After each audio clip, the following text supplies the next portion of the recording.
Hello students, happy morning. Class 12 Physics, Unit 6, Ray Optics continuation video. Here in today's class, let we see the characteristics of image formed by the plane mirror. First one, the image formed by the plane mirror will be virtual, erect and laterally inverted. Virtual, that means the image formed in the plane mirror cannot catch on the screen. Okay, that is a virtual image. And erect, that means always the image will be erect, that means it will be straight, okay, not inverted. And laterally inverted, that means the left looking as right and right looking as left. Okay, then the second point, the image size will be equal to object size. Image size will be equal to object size.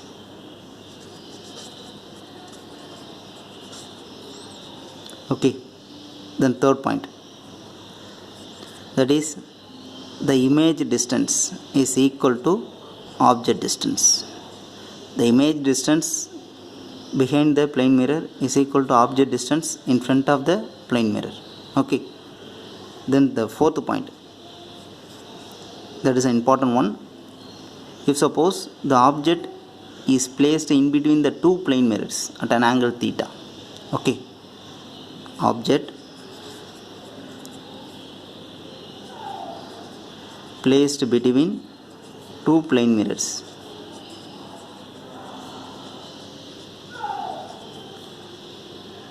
are inclined at an angle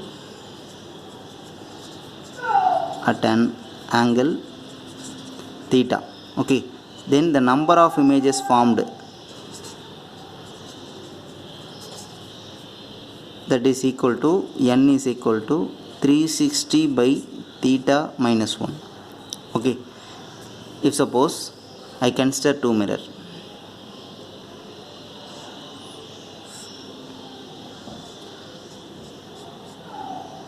these two mirrors are inclined at an angle theta, that is equal to 90 degree. Okay, if suppose I placed an object here. Okay, for this case we have to find how many images formed in the two mirrors. Okay, for that we use this formula alone. We know theta is equal to 90 degree, then 360 by 90, that is equal to 4. Here 4 is a even number. 4 is a even number. For even number, the number of images n is equal to 360 by theta minus 1. Then we know n is equal to, that is 4 minus 1, that is equal to 3. We get 3 images. Okay, one image here, one image here and one image here. We get 3 images. If the object is placed in unsymmetry, that means if suppose I placed here, at that case also we get 3 images. Okay, we can use same formula. If suppose two mirrors are inclined at an angle 120 degree, theta is equal to 120 degree. Okay, then we know 360 by 120, that is equal to 3. Okay, then n is equal to 360 by theta minus 1. If suppose here the object is placed in symmetry manner, here it is an odd number. Okay, here there are two cases, for symmetry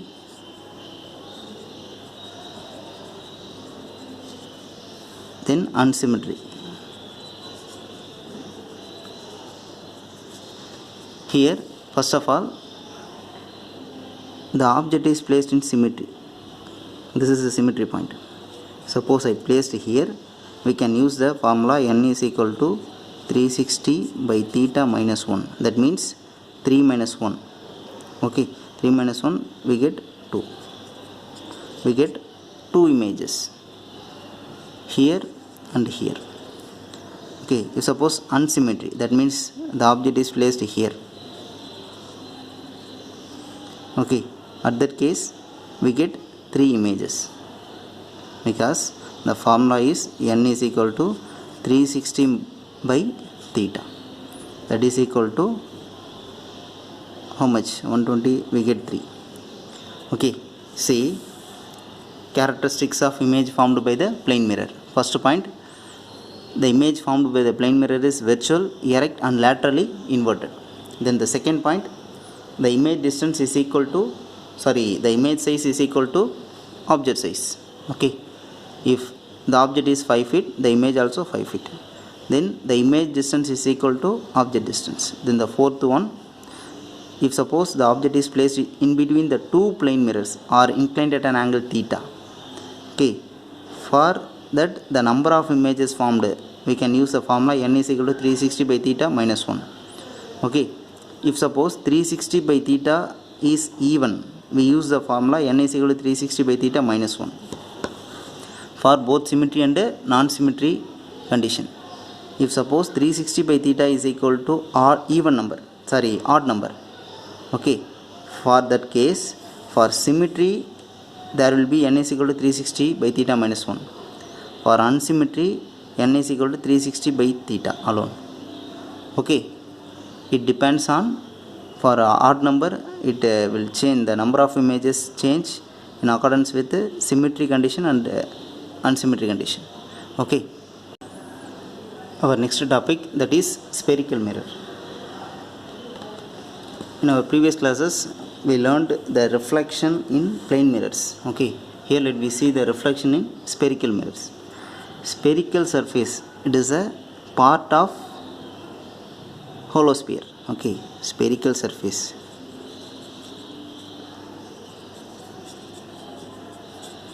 Spherical surface is a part that cut from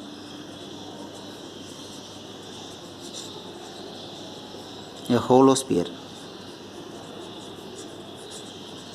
First of all, I consider a hollow sphere.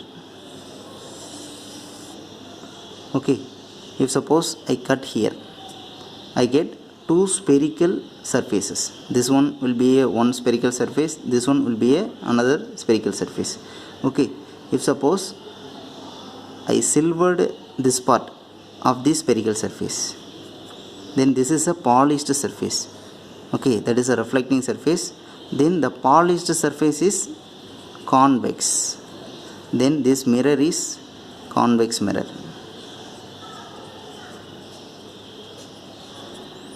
Here this side will be silvered. Then this is the polished surface.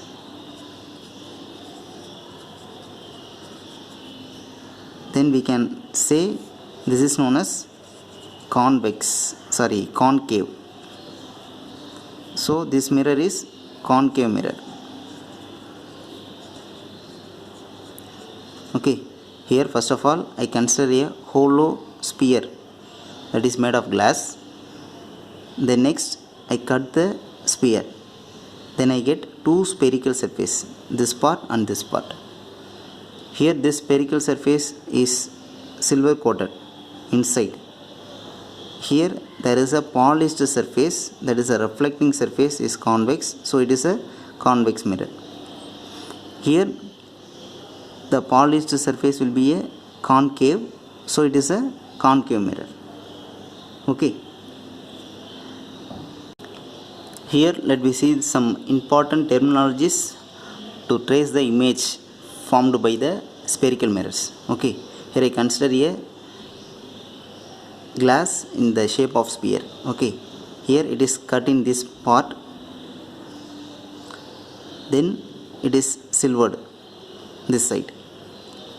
Then this mirror is known as convex mirror. Okay, first one is center of curvature. First one is center of curvature.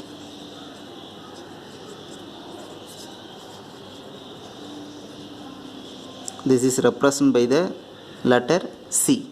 Center of curvature is nothing but the center of the sphere. Here the mirror is a part of the sphere, so the center of the sphere is known as center of curvature. C is a center of the sphere, so this mirror, concave mirror, is a part of the sphere. Okay, that is represented as C.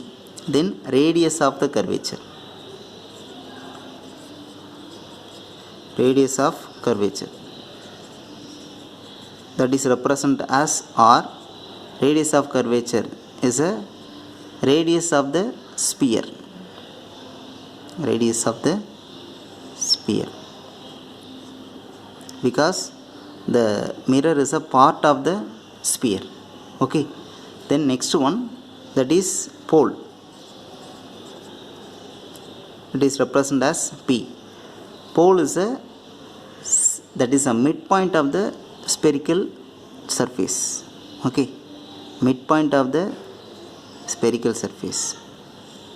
This is also known as optic center.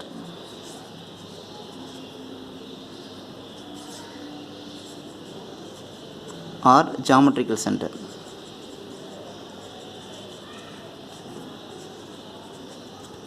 Okay, if suppose I drawn a line that pass through the pole and the center of curvature. I drawn a line that pass through pole and center of curvature. That line is known as principal axis.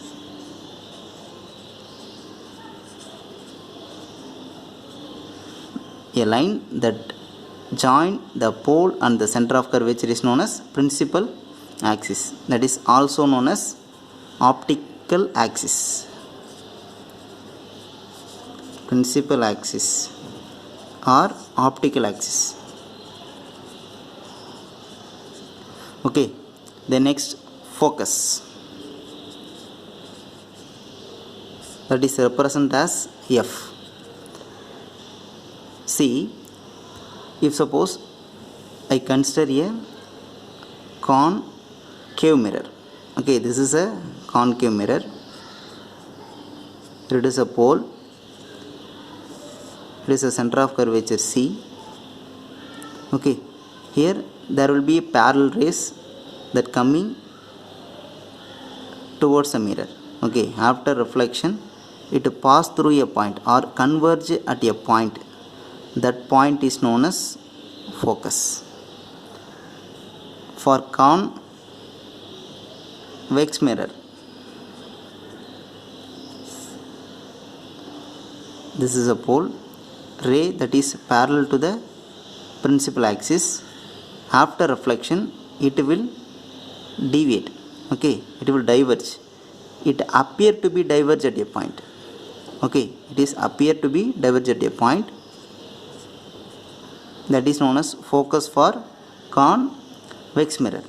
Okay, for concave mirror it will be converge at a point. For convex mirror it will be appear to be diverge at a point. That is known as focus. Okay, the next, focal length.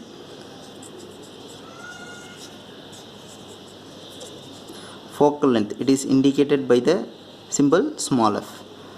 Focal length is a length between the focus and the, here it is suppose, okay, this is focus,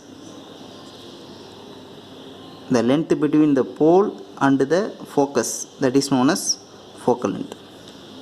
Okay, the length between the pole and the focus is known as focal length. Then focal plane. Okay, focal plane is a one that can be placed, that is perpendicular in the principal axis on the focus. Okay, the plane that is placed at the focus on the principal axis, the plane is perpendicular to the principal axis. That plane is known as focal plane. Okay, suppose see,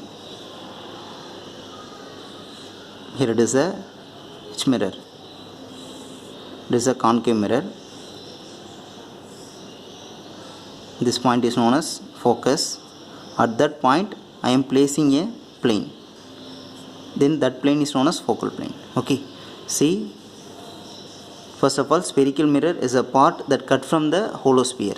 Okay, after cutted we are silvered the mirror. The polished surface is the opposite side of the silvered surface. Okay, the polished surface is known as reflecting surface. If the polished surface is convex, then the mirror is convex mirror. Then the polished surface will be a concave, it will be a concave mirror. Okay, then the basic terminologies to trace the image formed by the plane mirror. First one is center of curvature. Center of curvature is the center of the sphere.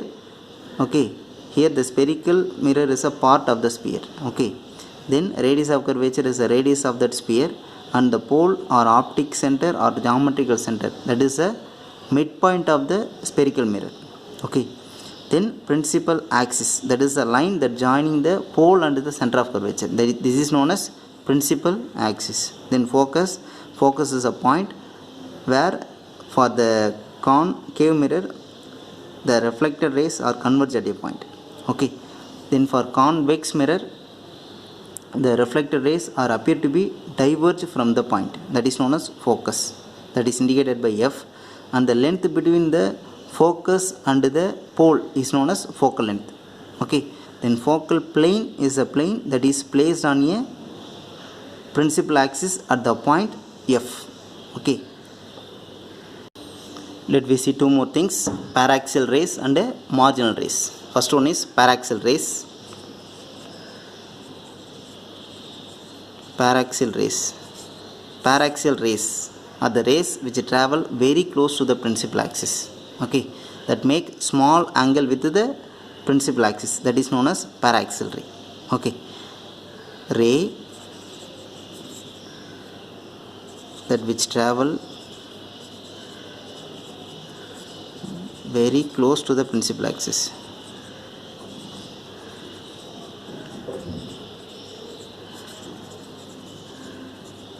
And make small angle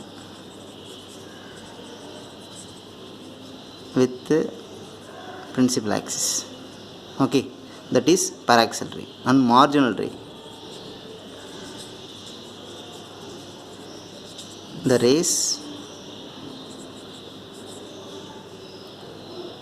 that which travel far away from the principal axis.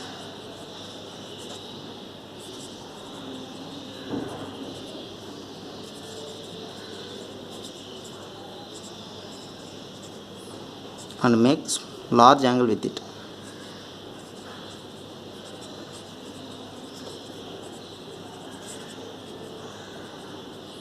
Okay, let me see. Paraxial ray are the rays that which travel very close to the principal axis and make small angle with it, and the marginal rays are the rays which travel far away from the principal axis that make large angle with it. Okay, here first of all I consider a concave mirror. This is a concave mirror. This point is known as pole. Here the rays coming very close to the principal axis, this is known as principal axis. The rays are the parallel rays coming very close to the principal axis, that are known as paraxial rays. After reflection it pass through focus, it make an angle theta with the principal axis. Okay, these are known as paraxial ray. Same concave mirror, here the rays coming far away from the principal axis, these are marginal rays. After reflection, okay, it will cut here, but focus is here, it make larger angle theta dash. Comparing with the paraxial ray, the angle between the reflected light and the principal axis is greater for marginal ray. Okay, thank you.